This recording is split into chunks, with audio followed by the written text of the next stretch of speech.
오늘 하나님의 말씀 듣겠습니다. 요한복음 12장 24절에서 26절까지 우리 함께 말씀 나누겠습니다. 요한복음 12장 24절에서 26절 말씀입니다. 제가 대표로 봉독해 올립니다. 내가 진정으로 너희에게 말한다. 밀알 하나가 땅에 떨어져서 죽지 않으면 하나를 그대로 있고 죽으면 열매를 많이 맺는다. 자기의 목숨을 사랑하는 사람은 잃을 것이요 이 세상에서 자기의 목숨을 미워하는 사람은 영생에 이르도록 그 목숨을 보존할 것이다. 나를 섬기려고 하는 사람은 누구든지 나를 따라오너라. 내가 있는 곳에는 나를 섬기는 사람도 나와 함께 있을 것이다. 누구든지 나를 섬기면 내 아버지께서 그를 높여 주실 것이다. 아멘. 예, 할렐루야. 예, 오늘은 Mother's Day입니다. 정말 이 땅의 모든 어머님들, 그 어머님이라는 그 호칭, 그 명칭 이름 하나만이라도 존경받아야 될 그러한 대상이 바로 어머님들입니다. 여러분, 어머님 하면 떠오르는 그 단어 무엇이 있을까요? 어머님 하면 아마 희생, 섬김, 사랑 이런 단어들이 아마 떠오를 겁니다. 어머니가 한 여자로 가냘프게 이 땅에 태어나죠. 그래서 처녀의 몸이 아이를 낳게 돼서 어머니가 되면 이제 그때부터 모든 것이 다 달라집니다. 슈퍼우먼이 돼요. 못할 것이 없는, 자식을 위해서라면 못할 것이 없는 이런 존재로 변하게 됩니다. 자녀들이 미래의 꽃길로 갈 수만 있다면 자신은 가시밭길로 정말 그 피범벅이 돼서 그 길을 지나가는, 자녀들을 위한 것이라면 못할 게 없는 그러한 분이 바로 어머님들 모습이죠. 그래서 어느 일본 시인은 그 시에 이런 19절을 적었죠. 어느 날 장난삼아 어머니를 업어보았는데 그 너무 가벼움에 눈물겨워서 세 발짝도 못 걸었습니다.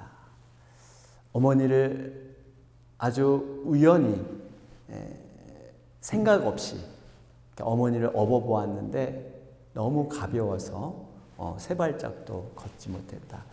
여러분, 우리가 이제 부모가 되어서 늦게나마 좀 철이 들어 어머니의 이 사랑과 희생에 조금이나마 보답하고자 이렇게 하려고 하면 어머님들은 쇠약해져 계시고 아니면 하늘나라에 이미 가시는 이런 경우가 참 많이 있습니다.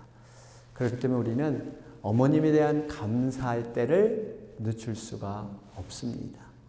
우리가 계실 때 우리가 이러한 사랑과 감사를 보내야 되지 않을까 다시 한번 우리가 다짐하게 됩니다. 그래서 여러분, 열 손가락이 바로 어머니 뱃속에 있는 그 기간, 여러분 보통 39주에서 40주 우리가 어머니 뱃속에 있다 그러죠. 그래서 사람들이 열 손가락을 갖고 태어난 이유가 이 어머니의 이 사랑, 그 희생을 늘 평생 기억해라, 열 손가락을 가지고 그래서 열 손가락이다 하는 그런 말도 있습니다. 여러분, 우리가 어머님의 사랑하면, 그 베푸신 사랑하면 그 은혜를 우리는 갚을 길이 없습니다. 그저 기억하면서 감사할 뿐이지 우리가 무엇을 한들 그 어머니의 희생과 사랑과 그 은혜를 우리가 다 갚겠습니까? 우리는 갚을 수 없어요. 그저 감사할 뿐입니다.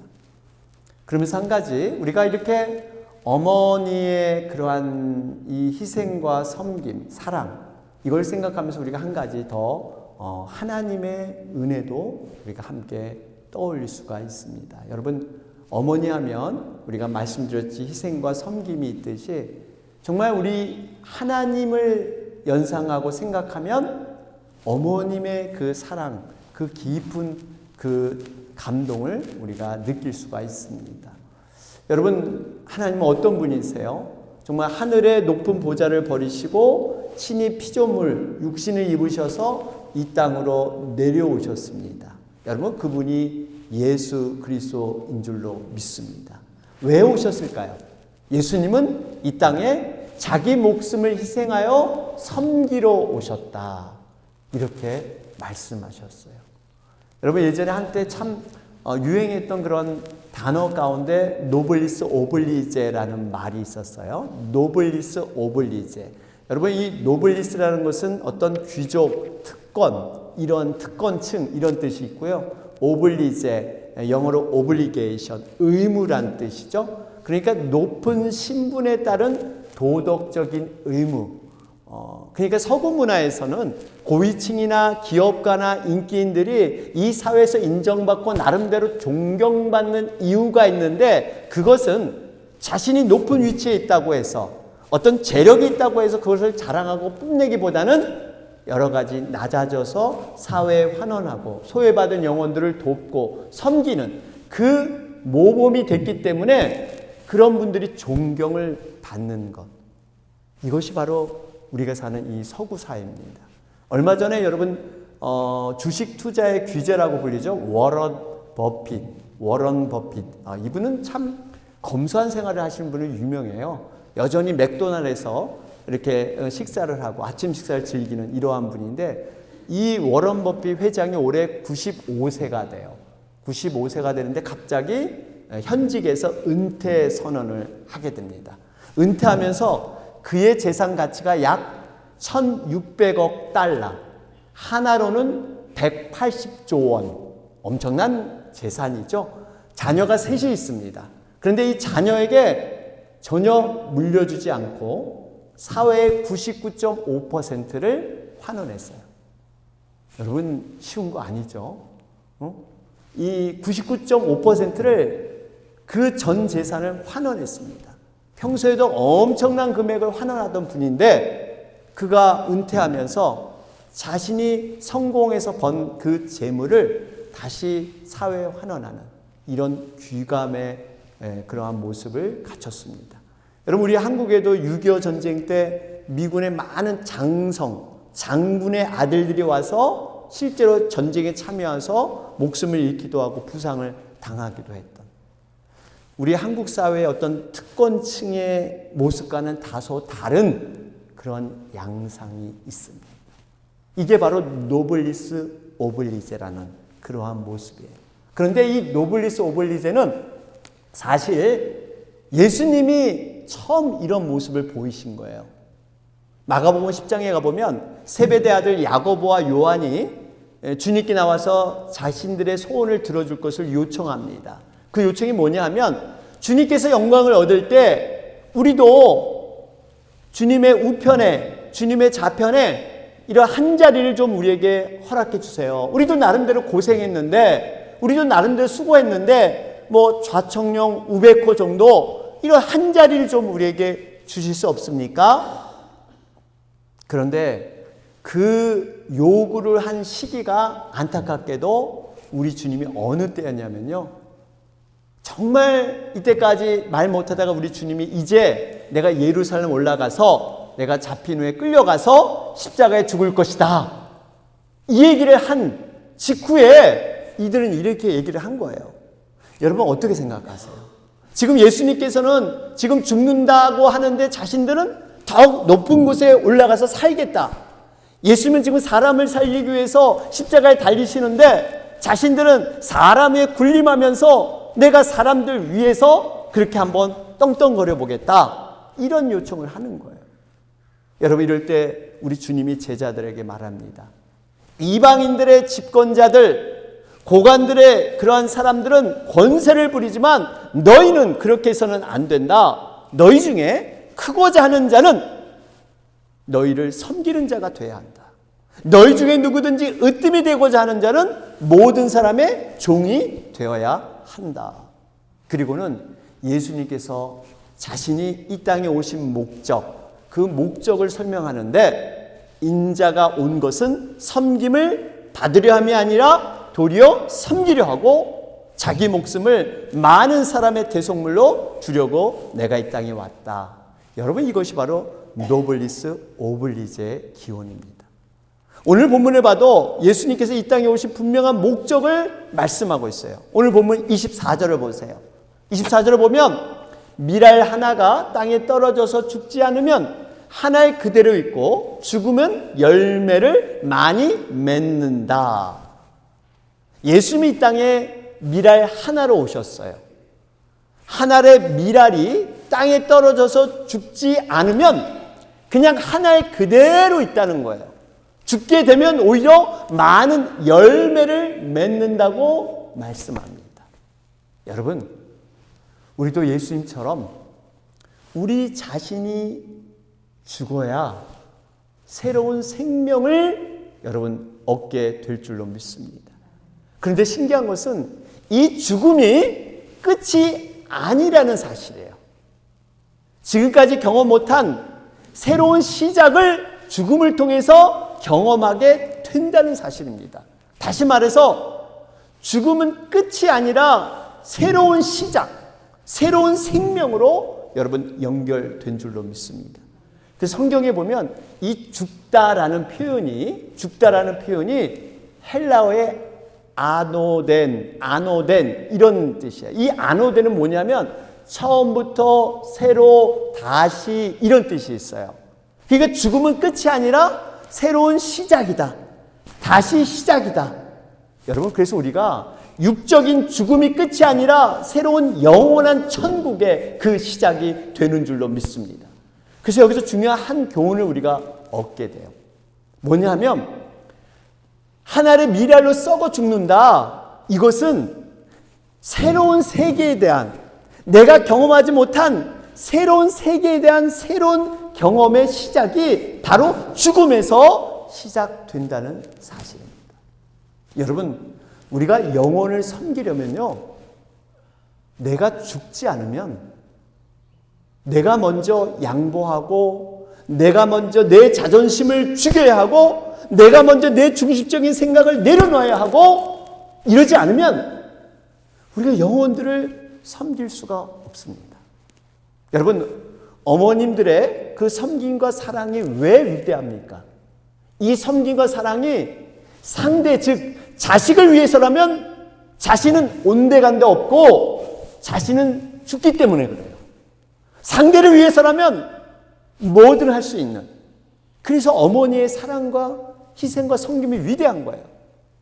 자식이 성장하고 변화되면 그것이 나의 보람이고 나의 감사고 새로운 에너지를 갖고 어머니들은 살게 됩니다. 바로 이것이 영혼들을 돕는 그러한 원리입니다. 우리가 옛 자기만을 바라봤던 이 자기 중심적인 옛 이것이 죽고 섬김의 삶을 살아갈 때 우리는 지금까지 경험하지 못했던 하늘이 주시는 평안과 하늘이 주시는 기쁨과 감사를 우리는 누리게 될 줄로 믿습니다. 왜 내가 저 영혼을 섬기고 정말 저 영혼을 기도하고 내가 내 돈을 들여서 선물 갖다 주고 그런데 저 영혼이 성장하고 변화되는 게 왜 내가 기쁠까요? 내가 수고하고 헌신하고 희생했는데, 이게 바로 하늘의 원리, 하나님의 놀라운 영적인 그 체험을 했기 때문에 이게 가능한 거예요. 사랑하는 여러분, 우리가 정말 하나님이 주시는 세상에 알 수 없는, 세상에 알 수도 없고 줄 수도 없는 그 기쁨과 평안을 우리가 체험하게 될 줄로 믿습니다. 이 섬김은 주님과 더욱 가까워지고요, 주님과 더욱 친밀해지고 주님의 마음을 우리가 더 한층 깨닫게 되는, 이것이 바로 섬김의 놀라운 유익이에요. 왜요? 왜 그럴까요? 주님이 바로 그 섬김의 길, 순종과 섬김의 길을 가셨기 때문에 우리가 순종과 섬김의 삶을 살 때 주님이 우리와 동행하여 주시는 거예요. 주님이 우리와 함께하여 주시는 거예요. 주님이 누렸던 그 평안과 축복을 우리도 함께 누릴 수 있다는 거예요. 오늘 본문에 강조되고 있죠. 26절 말씀 보세요. 여기 보니까 나를 섬기려 하는 사람은 누구든지 나를 따라오너라. 내가 있는 곳에는 나를 섬기는 사람도 나와 함께 있을 것이다. 누군지 나를 섬기면 내 아버지께서 그를 높여주실 것이다. 여러분, 주님을 사랑한다고 하면서, 주님을 따르겠다고 하면서 주님이 가신 그 섬김의 길을 우리는 가지 않는다? 이건 어불성설, 모순입니다. 주님이 가는데 항상 함께 있으면 오히려 그 주님이 정말 우리 하나님께서 그 주님이 가신 그 길을 높여주실 것이다. 여러분, 이렇게 말씀하시고 있어요. 사랑하는 여러분, 분명히 알아야 할 것은 제자의 이름으로 아주 작은 자, 큰 자가 아니에요. 보잘것없는 자에게도 냉수 한 그릇 대접한 것이 곧 나에게 한 것이다. 예수님이 그렇게 말씀하세요. 그만큼 이 모든 것이 영혼을 섬기지만 그 영혼을 섬기는 것이 곧 하나님을 섬기는, 그리고 하나님께서 높여주시는 그러한 길인 줄 믿습니다. 요한복음 13장에 보면 예수님이 잡히시기 전날 밤 최후의 만찬에서 제자들을 발을 씻기면서 이런 말씀을 하세요. 내가 너희의 주와 선생이 되어서 너희 발을 씻겼으니 서로 발을 씻겨라. 그러면서 중요한 말씀을 하시는데 이런 말씀하세요. 진실로 진실로 너희가 이것을 알고 행하면 복이 있다. 이런 말씀하세요. 섬김을 할 때 그 섬김의 의미와 그 섬김의 이 뜻을 알고 행하는 사람은 복이 있대요. 여러분, 우리가 섬겨도 그냥 행하는 게 아니라 알고 행하면 복이 있는 줄로 믿습니다. 바라기는 우리 목장에서 섬김이 더욱 풍성한 이러한 목장 되기를 주님의 이름으로 축원합니다. 결론을 맺겠습니다. 섬김은 여러분 그 자체가 능력이에요. 섬김은 약한 자나 낮은 자가 어쩔 수 없이, 세상 말로 이 계급이 안 되고 뭔가 신분이 낮으니까 내가 이렇게 봐서 벌써 이 순서가 제일 이 막내고 이러니까 어쩔 수 없이 섬기는 이런 게 아니에요. 여러분, 흔히들 착한 아이 신드롬 아시죠? 착한 아이 신드롬? 주위에서 착하다고 인정받으니까 어쩔 수 없이 그 평판을 유지하기 위해서 기계적으로 내게 기쁨과 감사도 없는데 그냥 착한 아이로 인정받기 위해서 그냥 착한 행실을 하는 이 착한 아이 신드롬처럼 섬기는 것이 아닙니다. 자신이 강한 자고 하나님의 은혜를 체험한 자고 하나님의 은혜를 누린 자만이 할 수 있는 게 섬김이에요. 섬김은 아무나 하는 게 아니에요. 능력 있는 자, 강한 자, 가진 자, 이런 자가 섬길 수 있는 거예요. 여러분, 학창 시절에 여자분들 중에 어떤 분이 여러분 인기 있는 분인지 아세요? 여자분들끼리 여러분, 물론 제가 외모 갖고 얘기하는 건 아닌데 정말 누가 봐도 이쁜 그러한 여자 학생인데, 여학생끼리는 그 여학생이 자기가 이쁜 걸 알면서도 이쁜 티를 안 내고 털털하게 그냥 뭐 아무 데서 앉고 아무 데서 먹고 이런 인기짱, 이 여학생들 중에 그런 인기를 제일 좋아해요. 그러니까 자기 스스로 자기의 강함을, 자기의 어떤 걸 자랑하지 않고 그냥 지내는 이러한 경우. 여러분, 섬김은요 정말 어떻게 보면 이런 강한 자들이, 그런 자들이 할 수 있는 겁니다. 겉으로 보기에는 영혼들을 섬기지만요, 이 섬김은 주님을 섬기는 거예요. 이 섬김은 주님께서 행하는 길을 따름으로 주님과 더욱 친해지고 더욱 긴밀해지는 것이 섬김의 놀라운 능력입니다. 섬김을 통해서 분명히 하나님은 우리를 높여주신다고 했어요. 여러분, 우리의 목장과 우리 교회가 섬김의 문화, 그래서 우리 교회의 영적 분위기가 섬김의 이런 아름다움으로 서기를 주님의 이름으로 축원합니다. 아멘.